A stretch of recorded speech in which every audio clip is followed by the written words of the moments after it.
So welcome to this week's Optimum Health Clinic Facebook Live. And this week's video has a slightly odd title.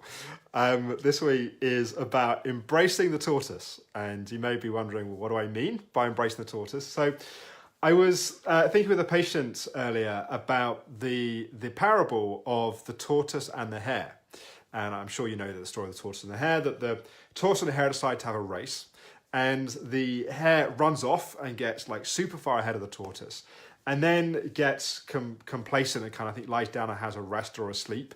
In the context of our analogy today, let's say that the hare gets a bit burnt out and crashes and has a rest for a few days. And the tortoise just gradually plods along. And it looks like the tortoise is going at this like terribly slow pace, and it's going to take forever for it to complete this marathon or race, whatever it may be.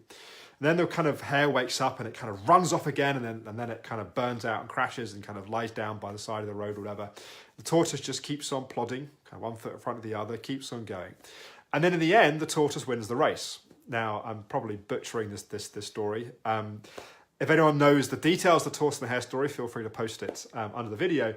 But I was thinking about this in the context of ME chronic fatigue recovery, and thinking about one of the things that often happens when people get inspired. Perhaps they read an inspirational book or they watch a Secrets to Recovery video or whatever, and they get inspired about all the things that they recognize that they could do to support the recovery path.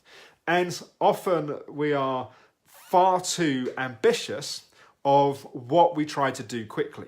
So perhaps we decide we're going to make massive changes in our diet. We're going to start taking a bunch of supplements. We're going to start meditating for half an hour a day. We're going to do all of these kind of things at once. And then we just get overwhelmed and it feels like too much too quickly. Or we start to see an increase in our energy, and we notice that we're able to do more activity.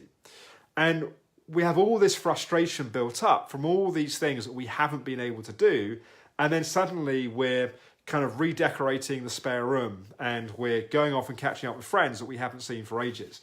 And we're starting this online course that we've been wanting to do. And suddenly we crash, we do too much too quickly.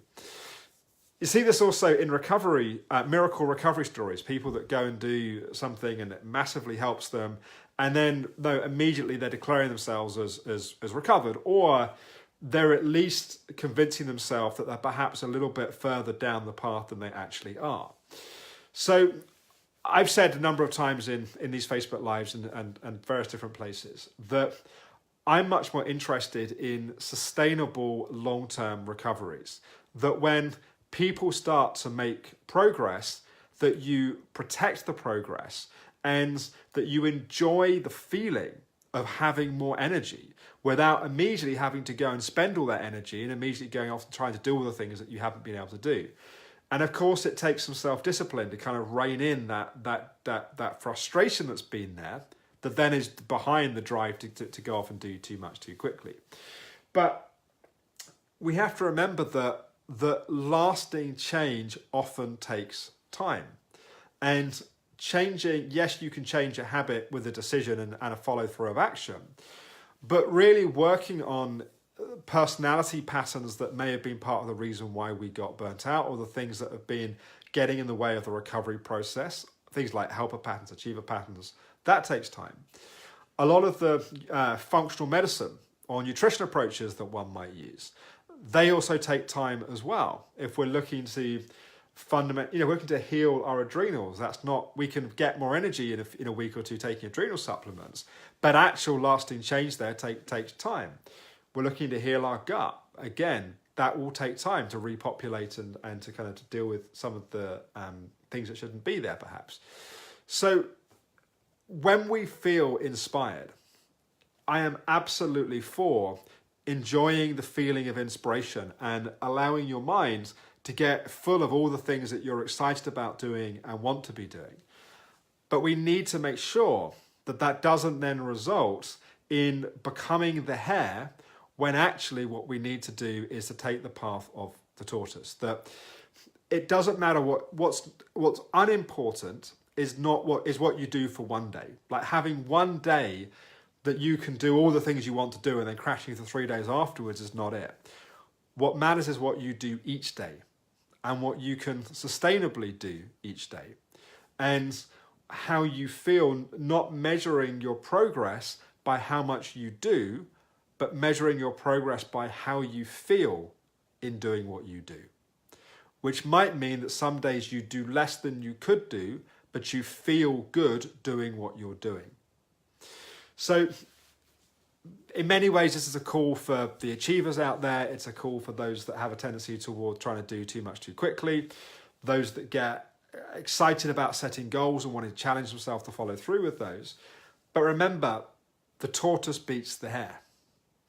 And actually, the steady, what you do each day, what you can consistently do each day, not what you can do for a week of like intensive focus, but what you 2-3 months later still feels like something you can sustain doing. That's the path which actually gets not just the path of improvement, but it gets the path of sustainable recovery. Remember also, the breakthrough at one stage can become the limitation at the next stage. So the thing that helps us make a certain amount of progress can also be the thing that at the next stage is keeping us stuck. So for example, being super careful in terms of our pacing and our activity levels can be a great way of breaking out of boom and bust. But at a later stage of recovery, it can be the source of a whole bunch of anxiety about doing more when we're actually ready to start doing more. So again, the kind of tortoise over the hare is not just kind of running off like a headless chicken and kind of charging in a direction.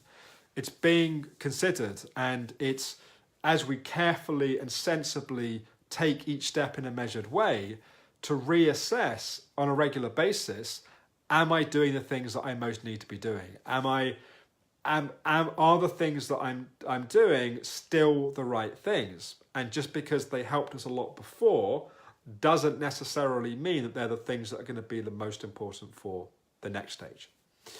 So just looking at my notes, I think that was pretty much, actually one other thing that I wanted to say was that if you're plodding along as the tortoise and you are ultimately making progress, and then there's a few hares that suddenly start shooting off ahead of you, and you start comparing yourself and thinking, I want to be like them, they seem to be making progress so much more quickly.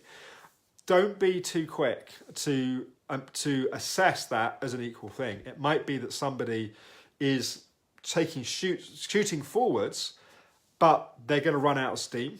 Or let's say you've got two people that are currently at 50% capacity, and one gradually moves from 50 to 60 to 70, and one jumps from 50 to 90. And it's like the one that's gone from 50 to 60 to 70 is like, whoa, how did you get to move so quickly? But it might be for the person at 90, getting from 90 to 100 is the most difficult step for them. Whereas the one going from 50 to 60 to 70 to 80 to 90 just goes to 100 effortlessly as part of that continuation.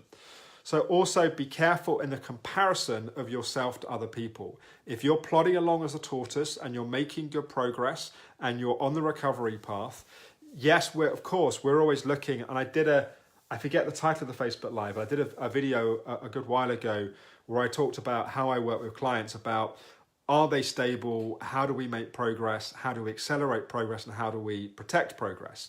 So sure, we might be looking at how can we accelerate your progress and make sure that we're protecting that progress.